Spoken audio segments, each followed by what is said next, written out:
Boa noite, meus queridos irmãos. Nós estamos entrando nessa noite, mais uma vez, com a nossa live Sala de Bate-Papo. E nessa noite, como convidado da nossa live Sala de Bate-Papo, mais uma vez conosco, pastor Luiz Fernando. Pastor, boa noite. Boa noite, meu irmão. Tudo em paz? Firme? Tudo em paz. Ótimo. Como é que está o áudio aí?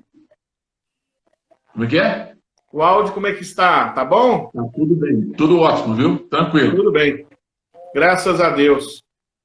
Meus irmãos, nós estamos nessa noite com o seguinte tema, né? Como lidar com as finanças em tempos de calamidade. Como cuidar do dinheiro em tempos de crise. Nós vamos conversar nessa noite com o pastor Luciano, com o pastor Luiz Fernando, e vamos tentar tirar do pastor Luiz Fernando o máximo possível, né, de conselhos para os irmãos que precisam saber lidar com o dinheiro, né? Então, quero convidar você nessa noite a estar nos ajudando a fazer esse bate-papo online, né? E contribuir através das suas perguntas, né, suas dúvidas. E o pastor Luiz, né, a partir da sua capacidade, da sua experiência, né, ele com certeza vai poder nos ajudar. Pastor Luiz, boa noite. Os irmãos que não sabem, às vezes era bom o senhor comentar que o senhor foi gerente de banco, o senhor tem alguns cursos em finanças, né? É isso mesmo. Eu gerenciei banco por 22 anos, né? E eu me pós-graduei na área de administração financeira e fiz alguns cursos de finanças pessoais ligados ao Banco Central, ao Bradesco e coisa parecida, né? E eu trabalho como um planejador financeiro pessoal, né? E consultor de pequena e microempresas também. Ah, também, ó, tá vendo? É verdade, o senhor é consultor de pequenas e microempresas também. Então, meus irmãos, eis aí a oportunidade, né, de nós podermos aprender muito com o pastor Luiz Fernando, que vai estar conosco nessa noite. Já temos alguns irmãos se aproximando aqui, né, meus irmãos? Vamos chegando e vamos participando também, fazendo sua pergunta, né? Quem sabe você não vai tirar sua dúvida hoje. Quem sabe hoje não é o dia de você tirar ou resolver aquele seu problema com o dinheiro, né? Pastor, vamos começar fazendo uma oração? Sim. Opa, eu gostaria que o senhor fizesse essa oração, por favor. Sim, vamos orar.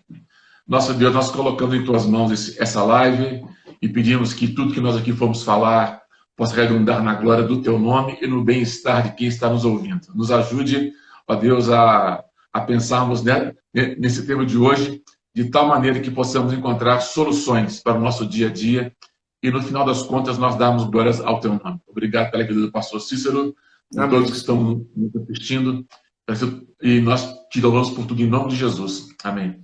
Amém. Pastor, gostaria de começar fazendo uma introdução, na verdade, uma reflexão. Eu acredito que a maioria dos brasileiros já se enfiaram em dívidas. Já, talvez devido à situação do país, o país terceiro mundo, em que nós não temos uma cultura de educação financeira, é muito fácil para o brasileiro ele se envolver em dívidas e, às vezes, se embaraçar com dívidas, né? E nós sabemos que a palavra de Deus, por exemplo, ela tem suporte até para essas dúvidas, esses questionamentos, né, esses problemas relacionados à vida financeira. A Bíblia tem resposta para tudo. Tem até um texto no Salmos 49, no verso 20, que diz assim, pastor: o homem revestido de honrarias, mas sem entendimento, é antes como os animais que perecem.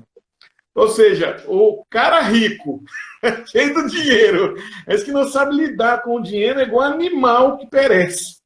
Então, acredito que muitas vezes, né, ou a pessoa tem capacidade de ganhar dinheiro, ela tem até uma facilidade de ganhar o dinheiro, mas ela não tem facilidade de controlar o ganho, né? E devido a isso, a ingerência no ganho com o dinheiro, nós temos pessoas frustradas, nós temos pessoas estressadas, nós temos conflitos familiares, e é o que mais temos, né, pastor? Nós vemos, assim, muitas vezes, dentro de uma casa, o pai de família construiu aquela casa, ele se esforçou e chegou ali com aquele patrimônio, e muitas vezes o filho dele é o contrário do pai. E às vezes o pai já está de idade, e aí a ideia do filho é: eu vou aproveitar da herança do meu pai. E são muitos assim, né, pastor? São muitos assim que não têm controle financeiro nenhum. Agora, dentro da igreja, né, vindo aqui para nós temos também essa situação. Porque a igreja, ela não está isolada do mundo. E querendo ou não, as pessoas que estão na igreja, elas também participam do contexto no mundo, né? Elas estão envolvidas em várias situações, né? Os cristãos precisam comprar, os cristãos precisam consumir, né? Então, nós vemos também muitos cristãos embaraçados com dívidas, sem saber lidar com o dinheiro, às vezes envolvido em falcatruas, em problemas que queimam o nome do Evangelho, né? O nome de Jesus, né? Com a experiência do Senhor, com o tempo de experiência que o senhor tem em relação à economia e a lidar com o dinheiro, como é que o senhor vê isso, pastor? Qual que é o problema do brasileiro? Qual que é o problema do Brasil com relação ao dinheiro? Por que o brasileiro é tão difícil, ele é tão duro para guardar dinheiro, ele é tão difícil para lidar com dinheiro? Boa noite. Boa noite. A grande questão que a gente pode perceber é que a falta de educação financeira nos leva a gastar mais do que nós ganhamos. Isso é natural. Teve um antigo economista, o Jeremy Betting, que já é falecido, que ele dizia que o brasileiro vive à base de financeira. Uhum. Se ele puder pagar uma prestação, ele paga. Não olha os juros que ele está pagando, nem o custo efetivo total desse financiamento. Ele dá no orçamento, ele paga. Né? Uhum. E esquece que existe um amanhã. Embora nós não possamos pegar o amanhã, ele vai chegar. E se eu quiser ter um amanhã sustentável, com qualidade de vida, eu preciso, desde agora, começar a pensar na minha reserva financeira para que eu possa ter um amanhã mais tranquilo. Nós vamos envelhecer e mas quando nós envelhecermos, nós não vamos ter despesa com escola e tudo mais. Ok, mas teremos despesa com remédios, tá certo? Nós vamos querer viajar mais um pouco para aproveitar mais a vida, e isso exige uma reserva financeira, né? Uhum. A educação financeira nos leva por qual caminho? Que eu preciso gastar menos do que eu ganho, formar uma reserva de, no mínimo, 6 meses da minha despesa e controlar os meus impulsos. O sistema capitalista, ele vive de criar na gente necessidades, né? Hoje em dia, por exemplo, qualquer pessoa que entrar na internet e consultar um produto, da próxima vez que ela voltar à internet, na página que ela estiver, vai aparecer aquele produto. E possivelmente da loja que ela pesquisou. Ou seja, os algoritmos das empresas começam a ler as nossas tendências de gasto e começam a julgar isso na cara da gente. Se nós não tivermos controle sobre nossos impulsos, cartão de crédito está aí para poder dizer assim: olha, é fácil usar. Você não desembolsa agora, mas gasta lá na frente. Né?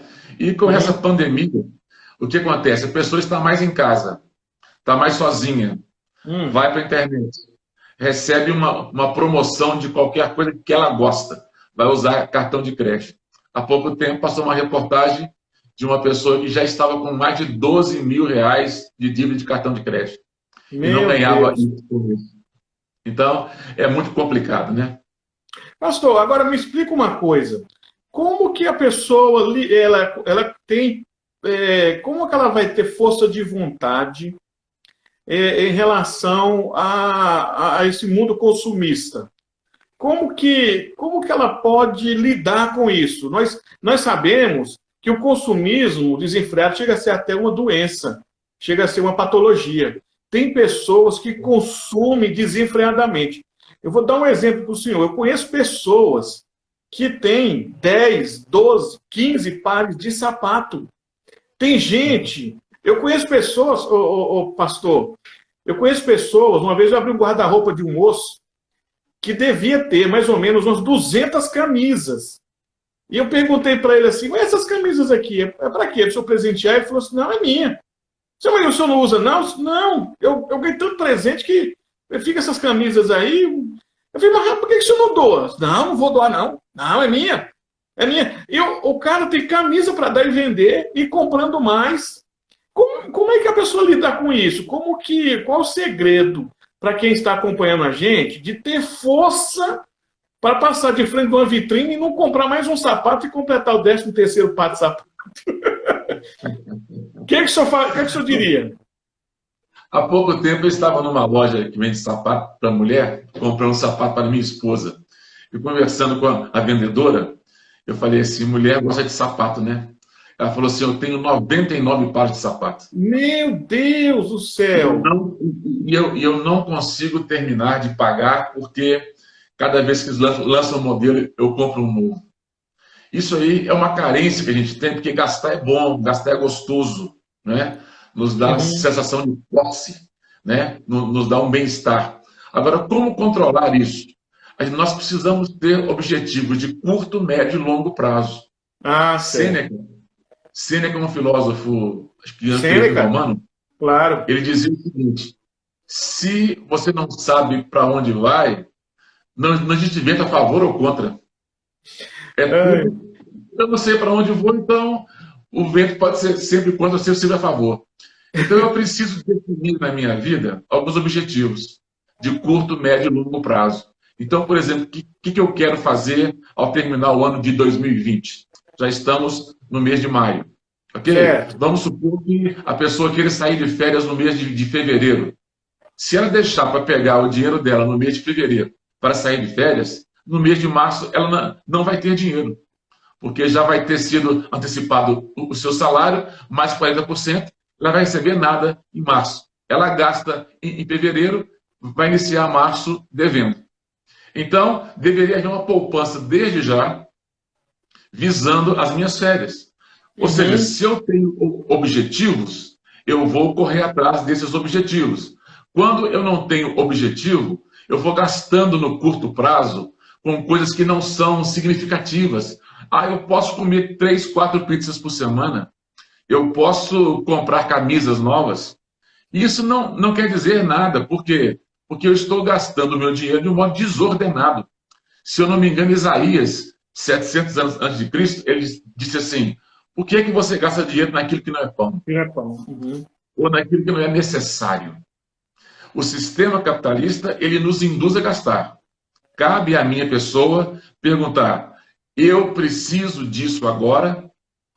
Eu consigo um preço melhor por isso? Ou eu posso adiar a minha compra?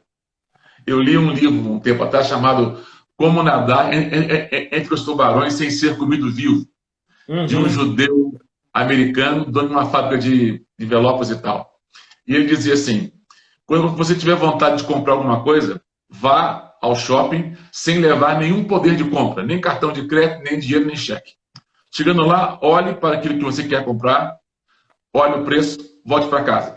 Se a vontade não passar, volte de novo lá, não leve nenhum poder de compra, nem cartão de crédito, nem dinheiro, nem cheque. Se na terceira vez a vontade vier, você morda os lábios até sair sangue, mas não compre. Meu Deus do céu. O que estava propondo? Disciplina pessoal. Eu preciso disso. Se eu não preciso, eu posso adiar. Se eu preciso, então eu preciso olhar preço, prazo e tudo mais. Não é? Então nós precisamos de ter essa visão de curto, médio e longo prazo. Como que eu consigo colocar isso na prática? Trabalhando com o orçamento familiar. O orçamento ele vai dizer para onde que o quanto que eu ganho e para onde que vai o meu dinheiro. Sem orçamento, eu gasto de um modo desordenado, não é? E não basta ter um orçamento. eu tenho que ter um orçamento e acompanhar esse orçamento diariamente. Ok? Ok. Então, pastor, a resposta para fugir ou saber lidar com o mundo consumista é ter planejamento para o futuro, né? Perfeitamente. Lá em Provérbios vai dizer assim: vai-te a formiga, ó preguiçoso, Certo. porque ela acumula no verão para o inverno.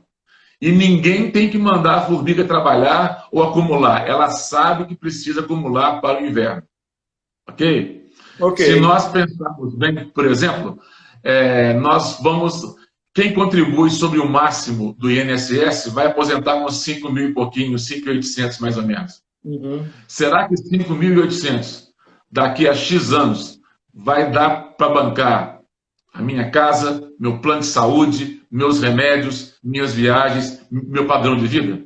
Se não der, eu preciso desde já pensar em fazer uma poupança.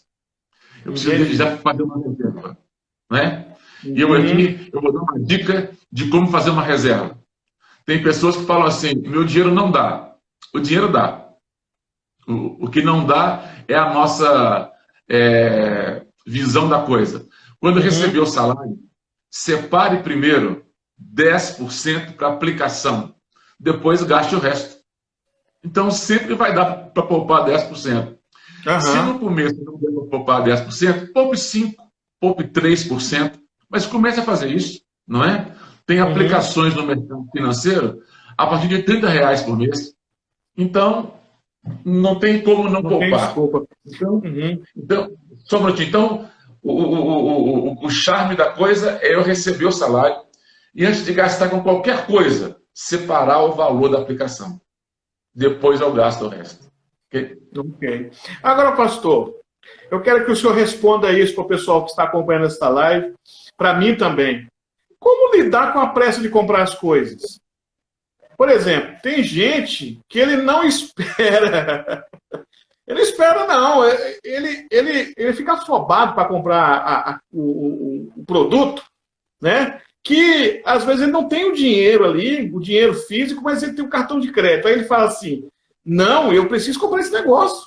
Eu estou precisando desse negócio demais. Eu preciso, então eu vou usar o cartão de crédito. Como lidar com essa ansiedade que muitos brasileiros têm, né? Muitas pessoas consumistas no mundo também têm, que é a questão de ter o objeto na hora. Ele vê aquele produto ali, ele quer aquele produto de qualquer jeito, né? Tem gente que não tem o dinheiro, não tem o cartão, liga para a mãe. Ô mãe, aquele cartão de crédito da senhora ainda tem limite? Aí, mas por quê, meu filho? Não, porque eu estou aqui com um produto, mas se eu não comprar, eu vou morrer. Mais ou menos assim. Então, nós vemos que por causa disso, muitas pessoas que já têm dívidas entram com outras dívidas, até com dívidas relacionadas a outras pessoas próximas, porque pega dinheiro emprestado, porque tem uma fobia de ter as coisas na hora. Como lidar com isso? Como ter controle e dizer assim, eu não quero isso agora? Como vencer essa fobia, essa ansiedade? Pois é, isso é uma coisa muito difícil de a gente conseguir vencer. Por quê? Porque desde que eu me convenço que eu preciso, acabou. Eu preciso. A grande questão que a gente tem que perceber é o seguinte: isso que está sendo oferecido e que eu acho que eu preciso, eu vou utilizar isso de fato? Ou eu posso deixar isso mais para frente? A grande questão é a disciplina. E eu queria trazer aqui um conceito moderno de disciplina. Disciplina é a capacidade de adiar o prazer. Certo. Disciplina é a capacidade de adiar o prazer. Eu tenho vontade agora. Quanto vai me custar isso? X. Não posso comprar. E se eu comprar agora, eu pago juros. Então, se eu adiar o meu prazer por 2, 3 meses, eu pago isso à vista, com desconto, e não fico devendo nada para ninguém. Eu queria lembrar um exemplo prático do mundo esportivo. O nosso César Cielo, antes de ganhar a medalha do ouro olímpico nos Jogos da China, ele tinha seus 18, 19 anos, e ele contou depois que ganhou assim, que ele ganhou a medalha, ele contou a seguinte experiência. Estava nos Estados Unidos treinando, estudando, e deu uma vontade louca de comer churrasco na casa dos pais e visitar a avó e tudo mais. Como ele tinha uma Olimpíada pela frente, ele falou assim, depois da Olimpíada, eu volto para casa. E ficou os 3 anos seguintes treinando, adiou o prazer de estar com o pai e com a avó, e entrou na Olimpíada para ganhar a medalha de bronze, e ganhou a medalha de ouro. Aí, quando perguntaram para ele, e agora? Ele falou assim, vocês vão falar de mim pelos próximos 4 anos. Eu sou medalhista olímpico. Ou seja, ele teve a capacidade de adiar o prazer. E isso trouxe para ele o que ele não estava esperando, que era a medalha de ouro. Do mesmo modo na questão financeira. Eu quero, mas eu não posso. Então, eu adio esse querer por 2, 3, 4 meses, faço uma poupança e compro isso à vista. É muito mais racional, é muito mais equilibrado. Eu diria assim, cartão de crédito é cartão do capeta. Por quê? Porque eu acho que se eu não pagar agora, eu não pago depois. Eu vou ter que pagar depois. E por incrível que pareça, o juros de cartão de crédito é o mais alto do mundo. Por quê? Porque as operadoras de cartão de crédito trabalham com a inadimplência. E elas colocam dentro dos juros o custo da inadimplência. Então, se a pessoa ficar devendo isso, vai pagar uns juros que ela não ganha para isso. E esse é que é o problema. Pagar juros, nós não ganhamos salário para pagar juros. Então, eu preciso olhar para o meu futuro e dizer o seguinte, agora eu posso adiar. Eu vou adiar. E quando eu consigo fazer isso, eu ganho bem-estar pessoal. Né? Entendi. Muito bom. Pastor, nós estamos com várias pessoas nos acompanhando na live. Boa noite aos irmãos. Todos os irmãos estão nos acompanhando. Nós estamos falando nessa noite como lidar com o dinheiro em tempos de crise, com o pastor Luiz Fernando, que tem especialização, meus irmãos, na área de finanças. Pastor, eu queria que o senhor me respondesse uma outra pergunta. Por que é que o brasileiro, principalmente o cristão, ele perde dinheiro com juros, com dívida? Muitas vezes ele compra uma coisa que ele não vai usar. Muitas vezes você tem dentro de casa coisa que você comprou e se arrependeu. E ele satisfaz a si mesmo com aquele salário que ele tem ali, compra coisas para ele, gasta dinheiro com ele, às vezes faz dívida, paga juros. E o cristão que faz isso, muitas vezes, ele é resistente a ser dizimista. Por que isso acontece? Isso é cultural nosso no Brasil. Nós somos... O senhor que trabalhou em bancos, viu vários tipos de pessoas, vários caráteres. Como que o senhor explica isso? Por que nós gastamos dinheiro com juros, pagamos juros, mas não devolvemos o dízimo? Porque nós não estamos sendo colocados no SPC celestial. Tá certo? No Serasa celestial. Né? O nosso nome não fica sujo de cara. No SPC natural, se eu não pagar, eu estou com o nome sujo. O meu crédito é cortado. E nós achamos que nós podemos enganar o Criador, dizendo que mês que vem eu faço isso. Não vai fazer, não. Por quê? Porque se nós não nos educarmos a, em primeiro lugar, honrar a Deus, e a Bíblia vai dizer lá em Provérbios, honre ao Senhor com os primeiros resultados do seu trabalho. Não é? Então, dízimo e oferta é um modo de eu destacar Deus na minha vida e agradecer a Ele pelo sustento que Ele me tem dado. Quando eu coloco isso em segundo plano, Deus me entrega a mim mesmo. E aí eu começo a afundar. O dinheiro que é de oferta, ele é exclusivo de oferta. Não serve para mais nada. E não é parando de dar o dízimo que eu equilibro as minhas finanças. Eu já estou desequilibrado e por isso que eu deixo de participar do dízimo. Eu preciso resgatar os meus valores cristãos e voltar a participar honestamente com Deus. E aí a pessoa pode perguntar, mas pastor Fernando, reverendo Cícero, como é que eu faço com o atrasado? Peça perdão a Deus e comece de agora para frente. Seriamente. Tá certo? A Bíblia diz, Davi vai dizer assim, eu fui moço e agora sou velho, eu nunca vi um justo desamparado, nem os seus mendigarem o pão. Ou Aham. seja, Deus nunca vai abandonar aquele que é fiel a Ele. Então nós precisamos entender isso. Precisamos também entender uma coisa, que se nós não transportarmos o dinheiro do mundo para o reino de Deus, ele continua sendo um produto de um mundo caído. Então, Uhum. não é que eu dou o meu dízimo de 10% mais uma oferta qualquer, que eu gasto o resto do jeito que eu quero, não. Eu preciso Uhum. gastar o resto para a glória de Deus e para bem-estar dos meus, ok? Então, Uhum. eu preciso trabalhar com essa ideia. A ideia de pagar juros não é bíblica. A Bíblia condena a gente gastar dinheiro com juros, Uhum. né? Inclusive, condena a gente ser avalista de alguém. Então, eu preciso me conscientizar que, se eu andar pelo princípio do mundo, eu vou prejudicar o reino de Deus, a minha família e a minha pessoa. Uhum. Então, eu preciso colocar as coisas em primeiro lugar. Ah, na década de 70, veio ao Brasil o pastor Larry Coy, e ele trouxe o seu curso, Conflitos da Vida.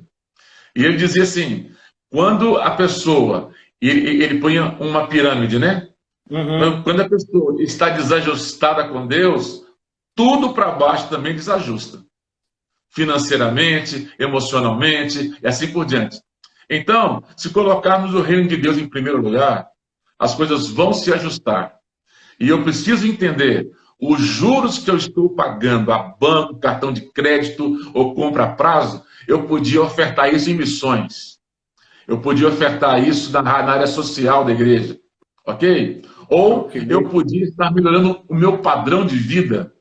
Eu podia estar comprando uma roupa melhor, me alimentando melhor, mas aí eu estou gastando lá com o banco. Para a gente ter uma ideia, os bancos lucram por trimestre coisa na ordem de 4, 5, 6, 7 bilhões de reais por trimestre. Nas costas de quem? Do brasileiro que não tem controle financeiro. E dentro desse brasileiro está o cristão evangélico que É. também não tem controle financeiro. Né? Uhum. Há pouco tempo eu peguei uma família para fazer planejamento financeiro, eles ganhavam 4 mil por mês e deviam 70 mil. Meu Deus! É, para você ver. É. Eu falei, assim, como é que nós fazemos? Aí eu fui priorizar o que eles iam pagar, tal, e mostrei para eles que daria para sair disso em X meses para frente. Uhum. Então, o que isso quer dizer para a gente? Não basta eu orar e pedir que Deus me abençoe se eu não tenho disciplina e controle. Né? Ok. Vai parecer como diz lá em Ageu, né? É como se fosse colocar dinheiro num saco furado. Entra Ok. pela boca de cima, vaza pela parte de baixo. Né? Ok. Agora, pastor, queria que o senhor respondesse também para mim e para os irmãos que estão nessa live, como tirar esse sentimento do coração de arcar com as consequências? Porque tem gente que é assim, ó, ele não pode comprar, aquilo ali não está fazendo falta a ele não tem o dinheiro, mas ele diz assim, não, eu vou comprar, eu vou dar um jeito amanhã. Não, essa semana vai entrar um dinheiro, então eu vou comprar. Não, eu tenho condições de comprar, qualquer coisa eu vendo aquele negócio lá e pago isso. Como lidar com isso? Como eliminar do coração, principalmente cristão, que sabe que não pode comprar aquilo e que muitas vezes joga na mão de Deus, fala, não, se qualquer coisa, Senhor, o Senhor entra com providência.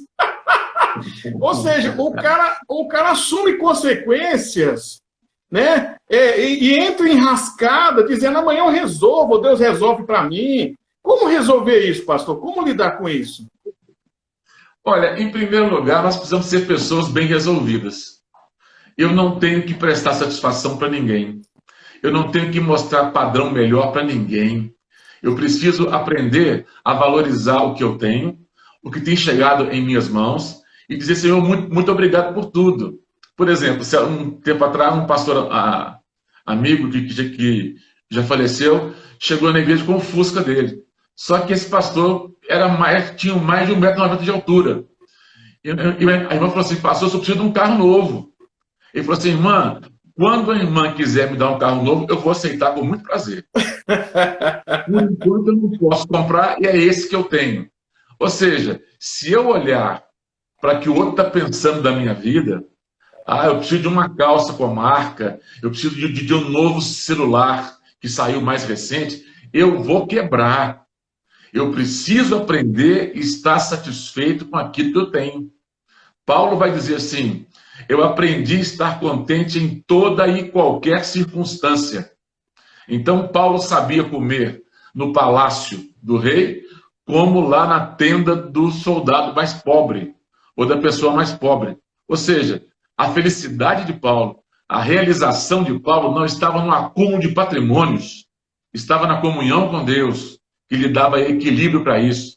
Nós somos cooptados, seduzidos pelo sistema, que nos fala assim, se você não se apresentar de X maneira, as pessoas não vão te valorizar. Eu costumo dizia para o meu filho o seguinte, o homem, você sabe que ele é homem, não pela roupa que veste, mas quando ele abre a boca e expressa os seus pensamentos. Uhum. Então, nós precisamos dar valor para nós mesmos e dizer o seguinte, se o outro diz que eu sou inferior, é problema dele. Eu não me vejo assim, não é?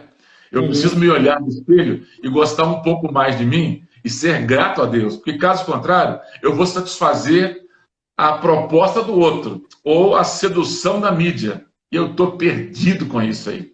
Não consigo fazer, não é? Ok. Agora, pensando nisso que o senhor falou, é muito difícil, às vezes, para as pessoas, quando, igual um tempo de crise igual esse que nós estamos vivendo, caiu o padrão de vida e se adaptar ao novo padrão. Muitas pessoas, por exemplo, não dão o braço a torcer, né? É uma dor de cotovelo muito grande ter que baixar o padrão de vida e demonstrar para um amigo, um conhecido, que você não frequenta mais aqueles lugares, que você não anda mais com aquelas roupas, que você não tem mais aquele poder financeiro, né? Mas aí o ego, né? O caráter, quer manter aquela ilusão para a pessoa, né? E a pessoa muitas vezes não dá o braço a torcer. Em tempo de crise como esse, pastor, que muita gente está perdendo empresa, a gente está perdendo emprego, tem um salário baixo, como nos adequarmos a um novo padrão de vida? Como ser honestos conosco, com a gente mesmo, e dizer assim, não, eu preciso viver esse padrão, eu não tenho saída, eu vou ter que cortar isso, cortar aquilo, sair, quebrar esse demônio cartão de crédito aqui, esse satanás aqui. Como lidar com isso, pastor? Como lidar com a adaptação? Olha, há pouco tempo atrás, eu fiz uma coisa, eu chamei minha mulher e falei assim, eu estou fazendo aqui o princípio da nossa libertação financeira. Peguei 2 cartões de crédito, somando 30 mil reais de crédito, cortei, rasguei e mandei cancelar os cartões de crédito. Com 30 mil reais, você compra um carro, ok? A questão não é comprar, é pagar isso depois. Né? Se eu me vejo bem aos olhos de Deus e diante da minha família, não tem problema assumir que a minha renda diminuiu nesse momento. E se a minha renda diminuiu nesse momento, eu preciso de me adequar de tal maneira que eu não passe fome às vezes, não é? Porque muitas vezes eu quero manter o padrão do outro, não o meu padrão, não é? Eu costumo dizer o seguinte, o amigo, quando vai na casa do outro, ele não vai para ver o que o outro tem na casa dele. Ele vai para tomar o café do seu amigo. Ponto final. Anos atrás, eu fui visitar uma senhora que estava chegando para a igreja e ela falou assim, pastor, comprei um apartamento. Vai lá para você conhecer. Cheguei lá no apartamento dela, pastor Cícero. Não tinha um sofá, uma mesa, não tinha nada. Tinha uma cadeirinha de metal e uma almofada. Falou, pastor, eu não tenho nenhum móvel para te oferecer. Falei, irmã, vamos sentar no chão mesmo e tá ótimo. Ela foi na cozinha, pegou uma bandeja com café que ela tinha feito e um bolo de fubá, colocou em cima da cadeirinha de metal e ali no chão, nós assentados, comemos aquele bolo, tomamos o café, louvamos a Deus porque ela tinha comprado apartamento. 6 meses depois, falou, pastor, vamos lá em casa de novo? Eu coloquei alguns móveis lá, aí já tinha sofá, já tinha mesas, já tinha armários. Falei, irmã, parabéns pela sua competência em fazer a coisa progressivamente. Eu não fui na Uhum, casa dela para olhar o que ela tinha lá dentro. Eu fui para me alegrar com a casa que ela tinha comprado. Então, o amigo, quando vai na casa do outro, ele vai dizer assim, parabéns pela sua casa. Que bom que você tem onde morar. Ah, na casa do fulano de tal não tem isso, não tem aquilo, ou tem de sobra. Não é amigo, isso aí é uhum, fofoqueiro. Né? uhum, Então eu não posso me basear pelo outro. Se agora eu não tenho condições de comprar, e tem uma coisa importante: os filhos menores sabem fazer leitura de quando os pais gastam de um modo irregular.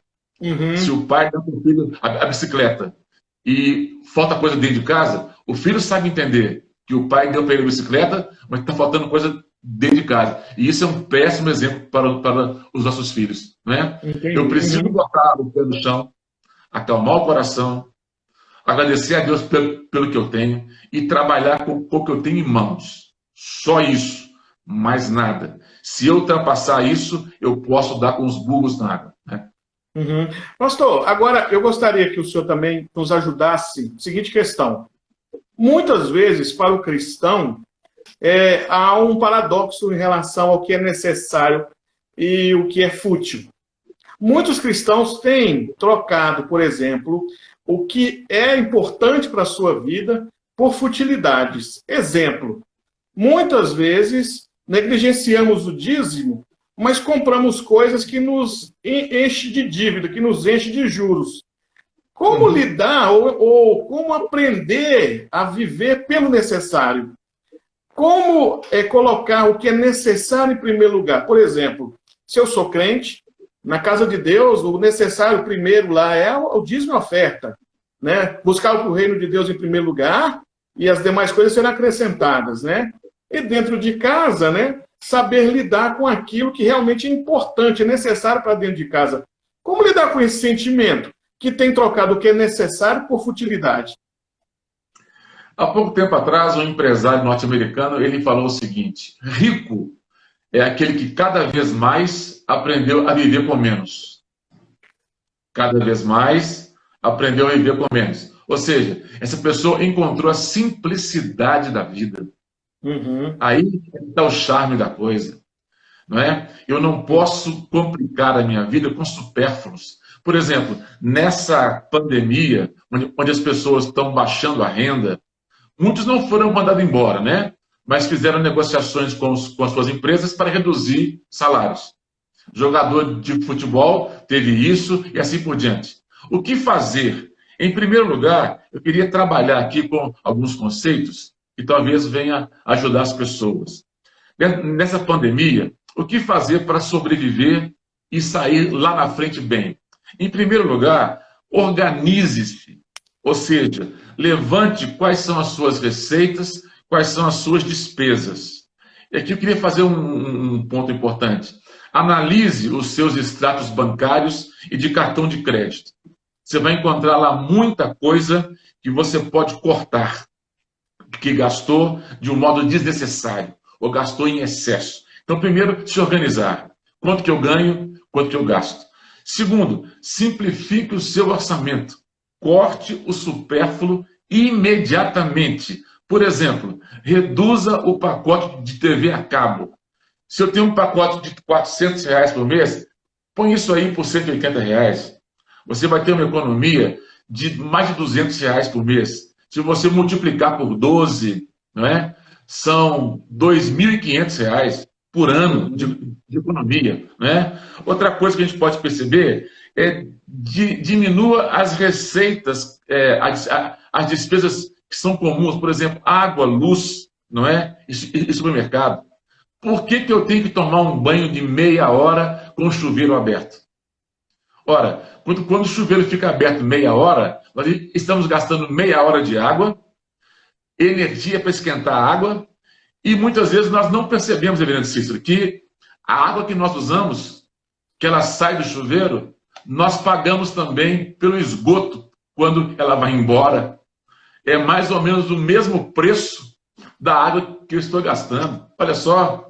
Então eu gasto água para tomar banho, energia para esquentar e gasto o esgoto para ir para a água embora. Então, racionalize o seu banho. Um banho de 5, 6 minutos resolve o problema tanto quanto um de meia hora. E você ainda vai economizar milhares de litros de água por mês. Outra coisa, por que deixar a luz acesa só para dar a sensação que tem alguém dentro de casa? A luz só é útil quando ilumina o caminho de alguém ou o ambiente de alguém. Desligue as luzes, por favor, não é? Outra coisa, coloque lâmpada de LED em sua casa. Tire as lâmpadas eletrônicas, tire as lâmpadas incandescentes, põe lâmpada de LED. Vai ao supermercado, leve uma lista de compras para comprar somente o necessário. Mantenha estoque mínimo de comida dentro de casa, ok? Eu não tenho que estocar para 6, 7, 8 meses. Outra coisa, prefira comprar à vista do que comprar a prazo. E só use o cartão de crédito em último caso, ok? Outro ponto importante. Eu tenho oportunidade de trocar de carro agora. Não troque seu carro. Adie essa troca de carro. Como é o caso do Evandro Cícero agora, né? Ia trocar o seu carro por um Mercedes-Benz, mas vai adiar isso para pós-pandemia, né? Vou trocar por um jato agora. Vou trocar por um jato. Mas olha, outra coisa importante. Não se endividar nesses momentos. Agora é hora de muita cautela, né? Outra coisa que a gente pode perceber é o seguinte: renegocie cartão de crédito, renegocie cheque especial, empréstimos, escola, IPTU, imposto de renda. Renegocie isso tudo. Por exemplo, tem escola dando desconto de 25% a 50% agora na pandemia, nas suas prestações. Então, renegocie isso, não é verdade? Outra coisa, venda aquilo que está ocioso, está parado, você não usa mais, venda isso, não é?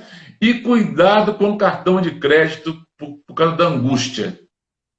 Comprar, como eu disse lá atrás, é gostoso, é prazeroso, mas tem um custo nisso aí, não é? Então, essas coisas pequenas dá para a gente fazer ao longo da pandemia, dá para a gente manter um padrão de vida razoável, dá para nós não sermos seduzidos pela proposta do outro ou pelo sistema capitalista e sairmos desse negócio muito bem. Agora, uma coisa que eu dizer, Cícero, se eu reduzir o meu padrão de vida agora, não quer dizer que isso vai ser para sempre. Amanhã eu posso melhorar e tudo vai mudar, não é? Eu experimentei isso na minha vida. Quando eu saí do banco, eu tinha 2 carros, eu vendi um, tirei meus filhos da escola de balé, de natação e assim por diante. Falei com a minha esposa, nós vamos dar um passo para trás agora, até que eu veja o que a gente pode fazer, e depois nós crescemos de novo. E assim foi feito, sem problema. Ok.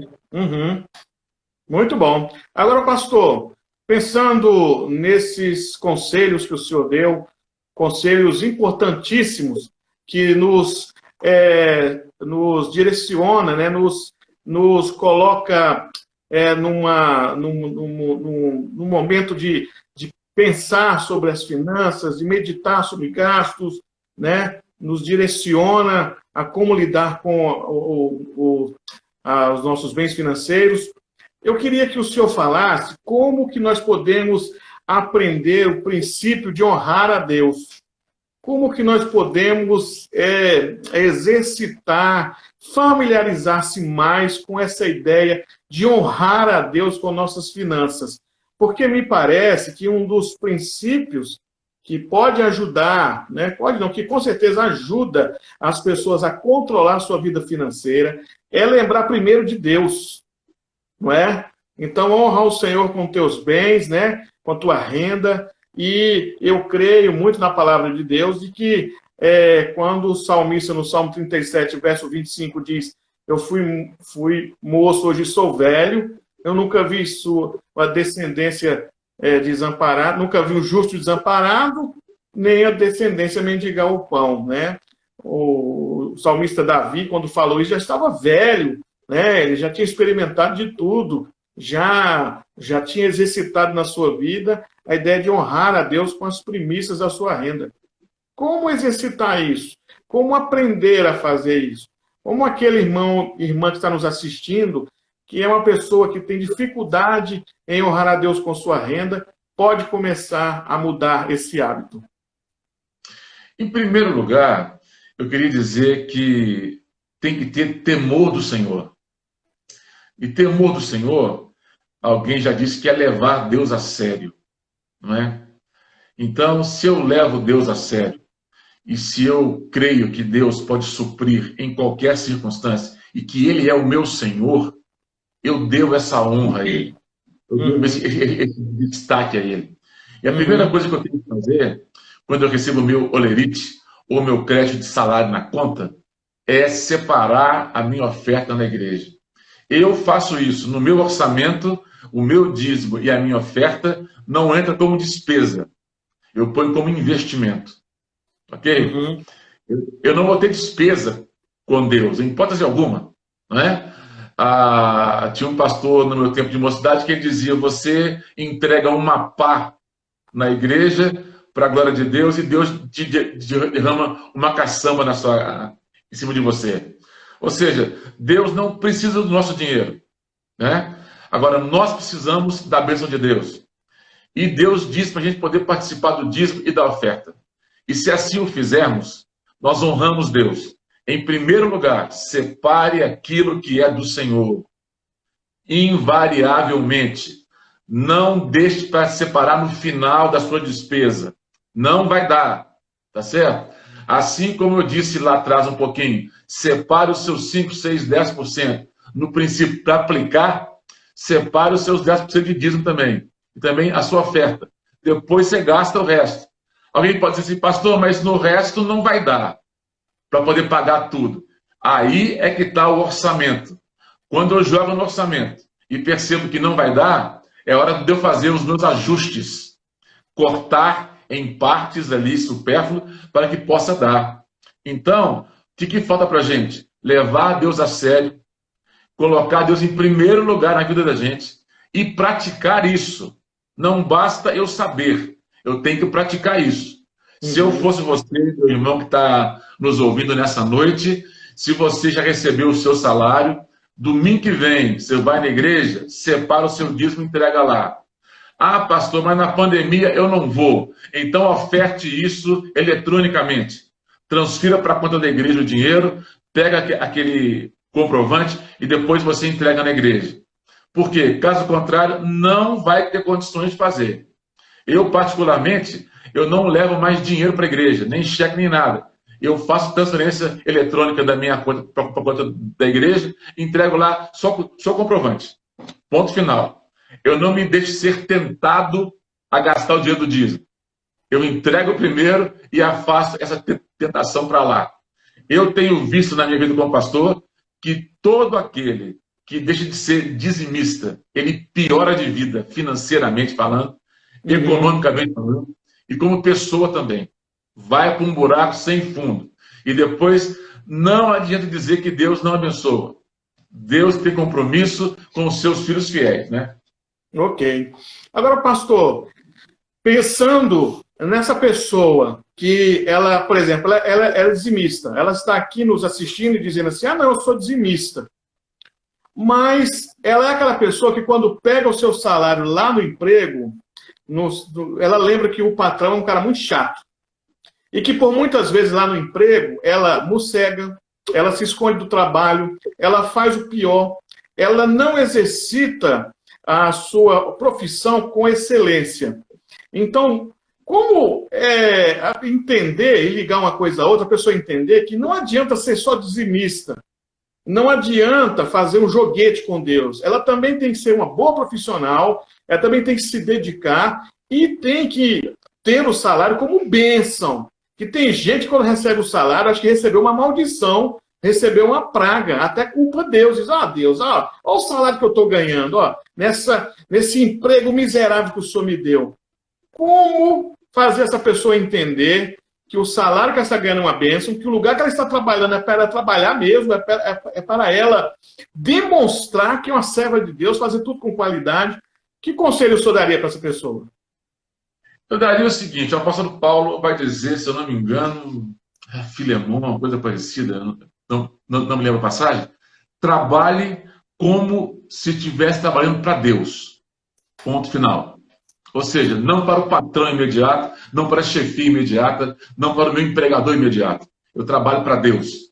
E se eu trabalho aos olhos de Deus, e aqui eu queria lembrar uma expressão da Idade Média, né? Corandel, diante de Deus. Uhum. Na minha empresa, na minha casa, onde estiver, eu vivo corandel, diante de Deus. Eu trabalhei em banco 22 anos. E para mim, eu queria glorificar a Deus na minha função ali. E enquanto trabalhava no banco, eu queria ser o melhor na minha área. E eu me esforcei para isso, não é? Muitos, por exemplo, colegas de banco, trabalhavam em banco, sabiam pela prática bancária. Eu sabia pela prática e busquei a teoria também. Por que a prática é assim? Então, eu comprava livros, estudava, né?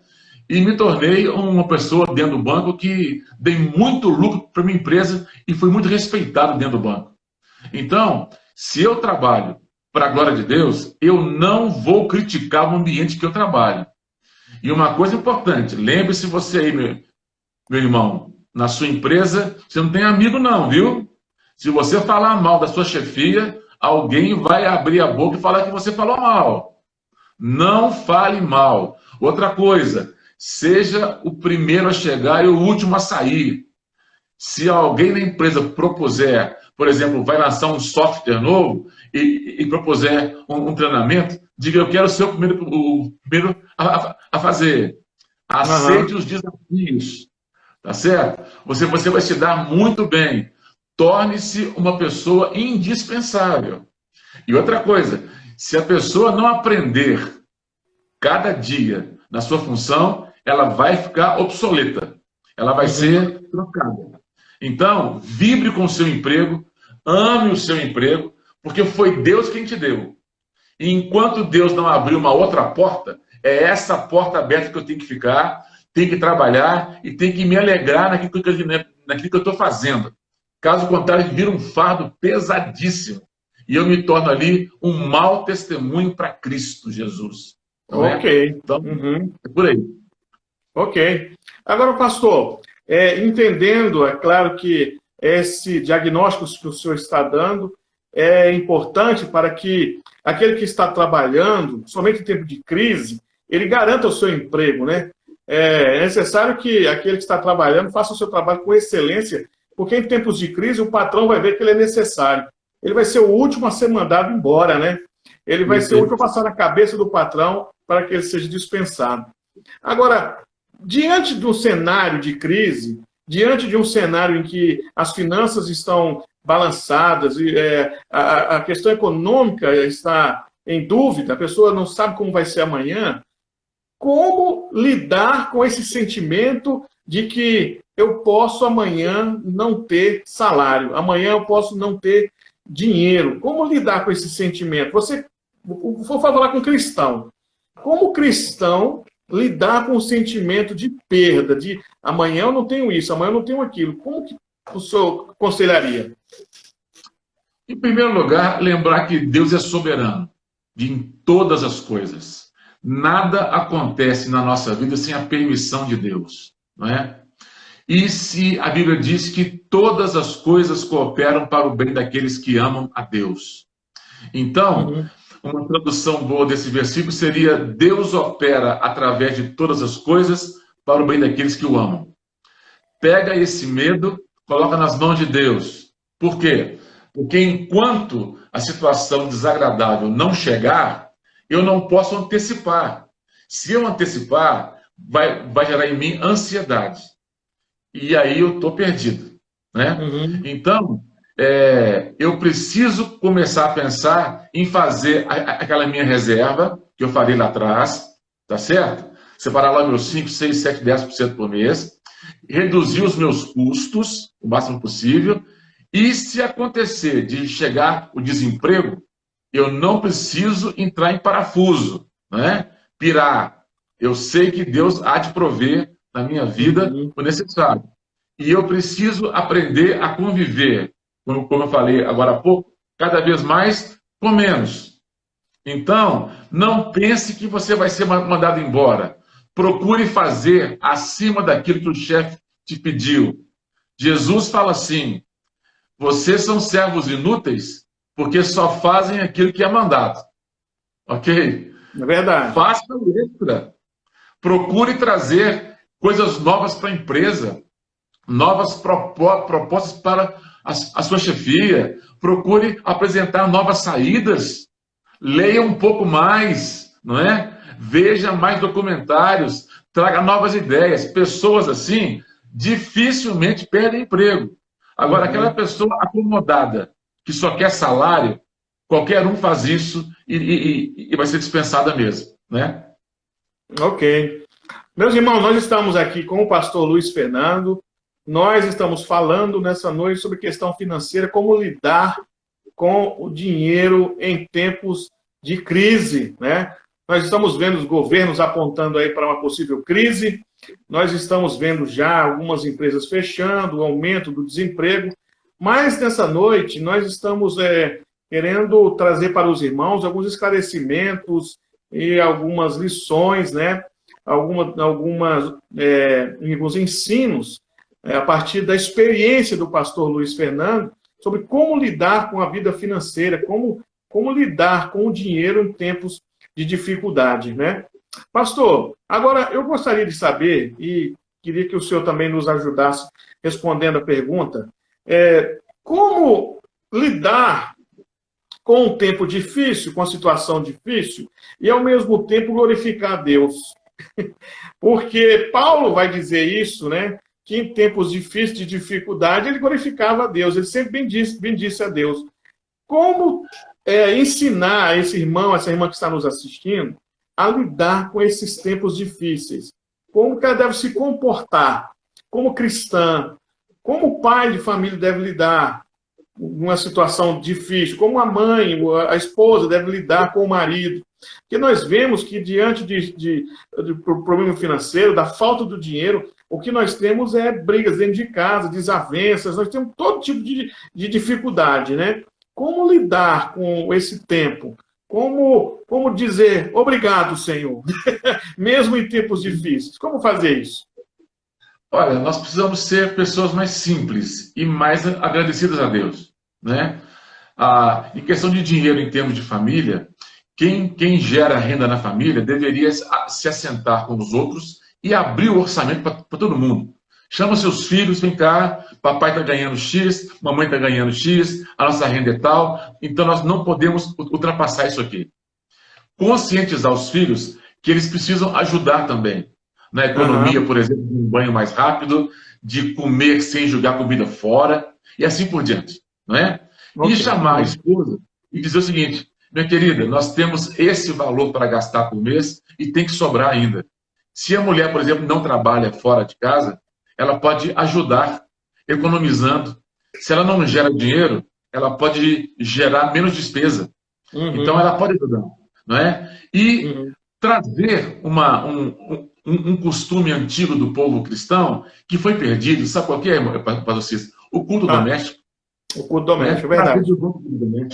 E nesse culto doméstico, agradecer pelo arroz que tem, pelo feijão que tem, pela situação que está passando, não é?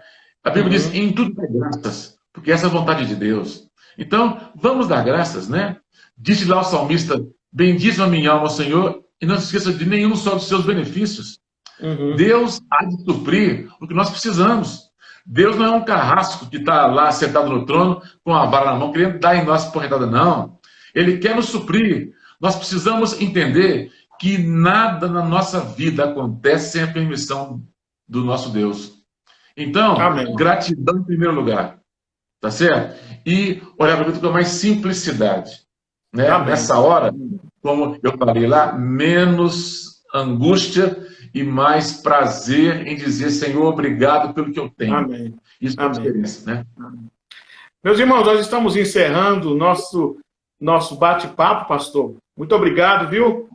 Obrigado pela ajuda. Deus abençoe. E aguardamos os irmãos na próxima, se Deus quiser.